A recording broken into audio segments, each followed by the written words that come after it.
Siguro ito.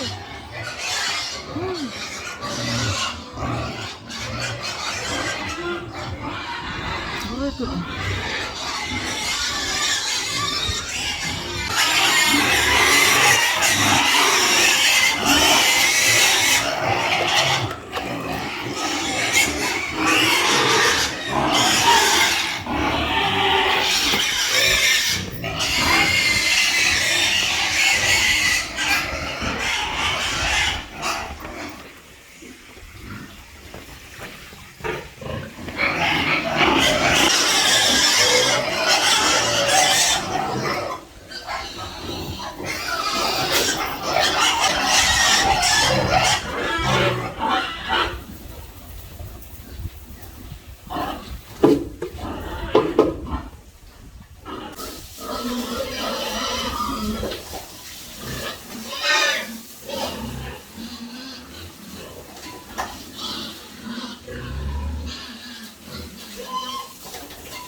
May mga baboy. 2.5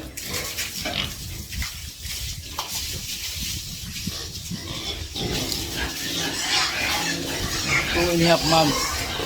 Bago siguro mga 1 buwan pa. Siguro magdata pa.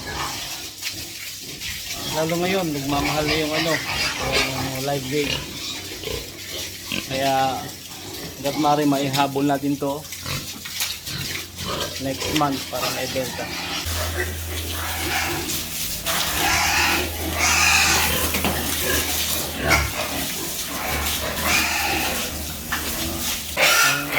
Paganakan. Ito, nanganak na to. Yung anak na ito. Ayan, 5 yan. Yung isa nga sa dulo, buntis pa. Ito, hindi pa naglalan dito, nasa gitna eh. Ito, by next week siguro maglalan din na to. Papasipit ko na naman yan. Yan si Bakulaw. Ito, maliliit pa. Ito na naman. 10 baboy, 10 liik. Ito na naman. Kaya lang. Papakain muna tayo.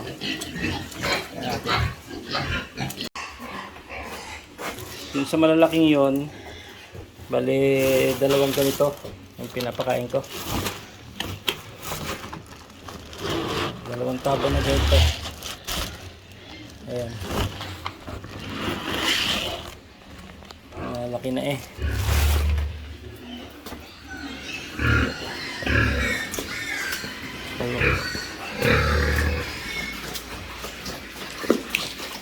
Takaw oh.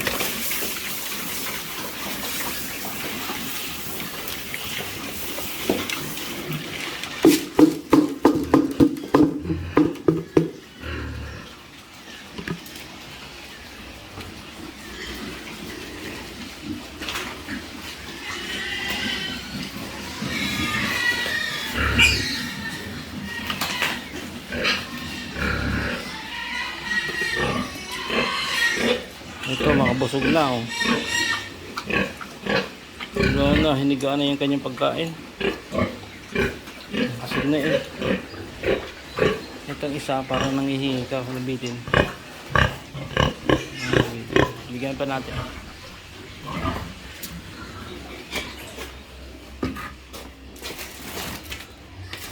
Ito yung kanilang breeder.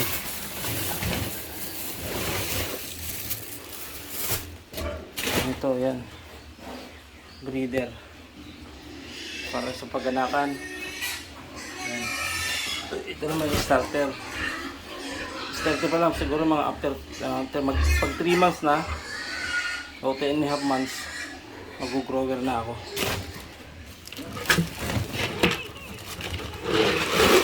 Ilagyan natin yung isa para natumpa.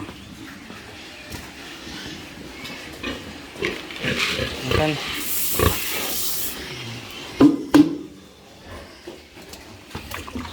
Sabawan natin.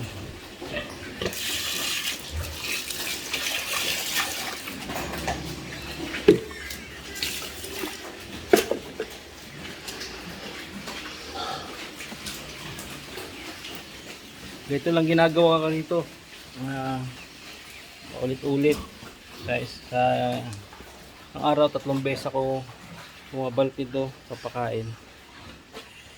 Ito pa lang aking kasama dito. Yan. Si paring Mio. Kaya pagkatag-ulan, napakadungis na itong aking Mio na ito. Hugasan. Ang aking mga alalay dito, oh. Yan. Mga alalay. Kaso minsan, isang beses, yung biik ko, yung burias, nadali, nakaalpas, kinagat ng mga asong ito.